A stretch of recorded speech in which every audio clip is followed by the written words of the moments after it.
Bonjour à tous, je suis ravi de vous retrouver. Vous aviez été nombreux, très nombreux, régulièrement à me demander des nouvelles sur Julian Assange, savoir s'il allait être libéré. Et puis, c'est vrai, j'ai toujours traîné à le faire parce que je ne sentais pas l'urgence, si vous voulez, je sentais bien qu'il n'y avait pas lieu de s'affoler et que tout finirait par rentrer dans l'ordre. Ça a été le cas, on a appris très récemment sa libération, mais c'est maintenant que je m'inquiète pour lui. Vous voyez, vous vous inquiétez quand il était en prison. En réalité, il ne risquait pas grand-chose, sauf qu'effectivement, il était en prison, ce qui n'était pas normal. Mais à présent, alors qu'il a plaidé coupable et conclu un arrangement pour pouvoir sortir, maintenant qu'il est dehors, je m'inquiète pour lui.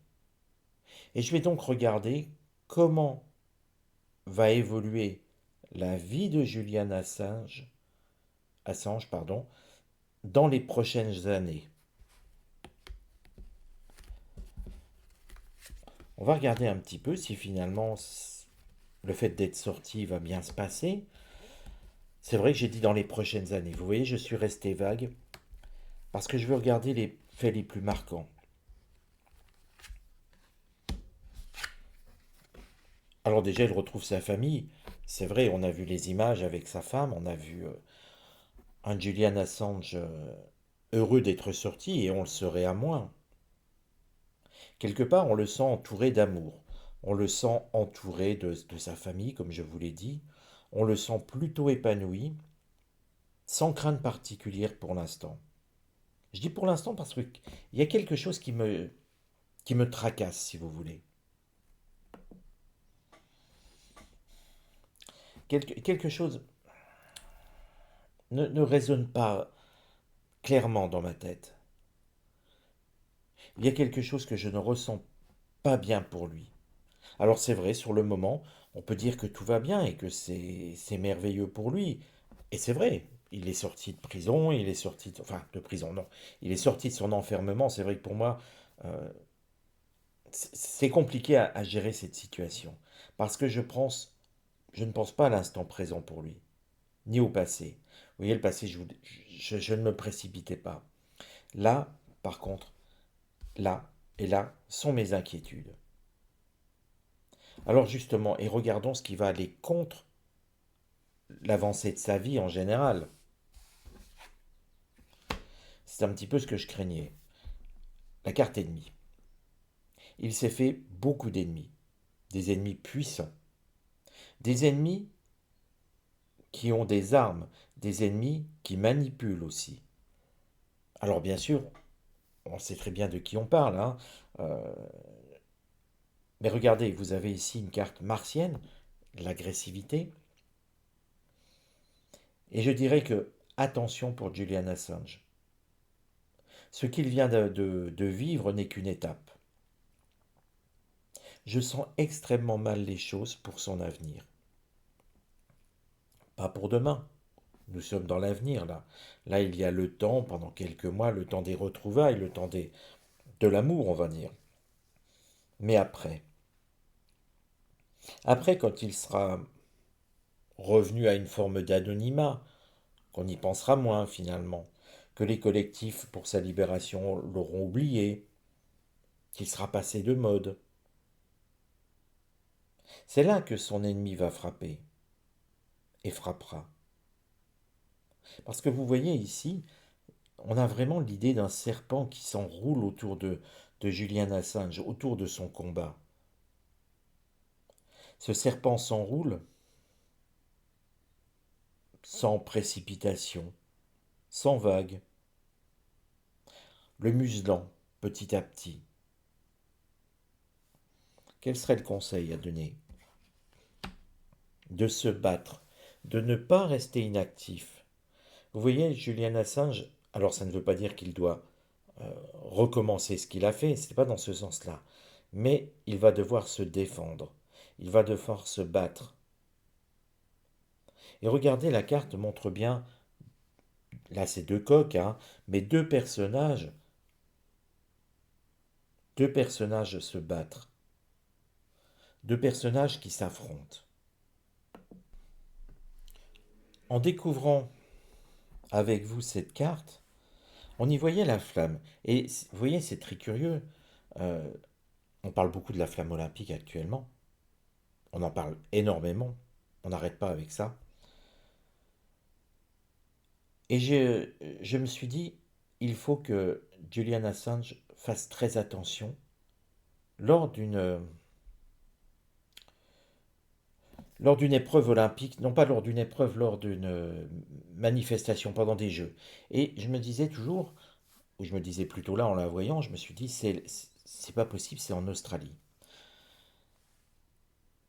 Et donc là, il y a bien des Jeux en Australie, en 2032 à Brisbane. Attention pour Julian Assange. Il va devoir affronter un péril en 2032. Alors vous me direz, c'est dans 8 ans. Oui, le principe d'une voyance, c'est de regarder le futur, pas ce qui se passe aujourd'hui. Ce qui se passe aujourd'hui, c'est un commentaire, vous voyez. Donc là, je dirais, j'attirerai la plus grande méfiance pour Julian Assange en 2032, lors des Jeux Olympiques de Brisbane.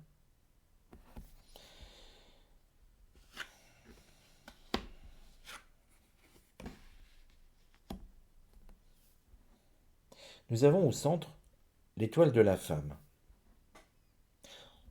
On aurait pu penser ici, vous voyez que bêtement, j'aurais pensé que c'était un homme qui allait agresser Julian Assange. Ça a été le premier réflexe, hein. Non, il y aura bien une agression, mais par une femme. Et c'est vrai que c'est pas toujours ce que l'on pense en premier. Si on dit attention, quelqu'un va venir vous agresser, majoritairement, je pense que si on pose la question à 100 personnes, plus de 90 vont répondre c'est un homme, ou vont penser que c'est un homme, peut-être même 100%. Alors que là, Julian Assange, c'est une femme qui va l'agresser. Parce que tout tourne autour d'une femme. Comme si finalement c'était même peut-être déjà en préparation.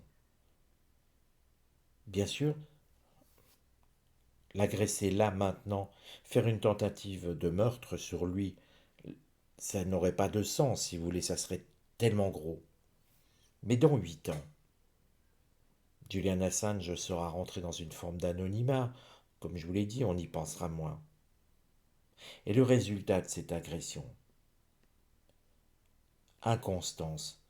Inconstance, c'est quelque chose qui évoque l'instabilité, qui évoque la peur, l'angoisse. Je ne le vois pas décéder lors de cette agression, mais plutôt lourdement handicapé. Comme si cette agression, il se serait défendu, mais pas suffisamment, en tout cas il n'était pas prêt, et que ça lui... Vous voyez, moi je vois, pour moi c'est un coup de poignard au niveau des reins, de la colonne, quelque chose comme ça, et qui le laisse dans un fauteuil roulant. Il ne décédera pas parce que cette agression va rater, elle n'ira pas au bout, elle ne fonctionnera pas, et heureusement. Mais Julian Assange finira dans un fauteuil roulant. Qui sera derrière cette agression? Quel pays?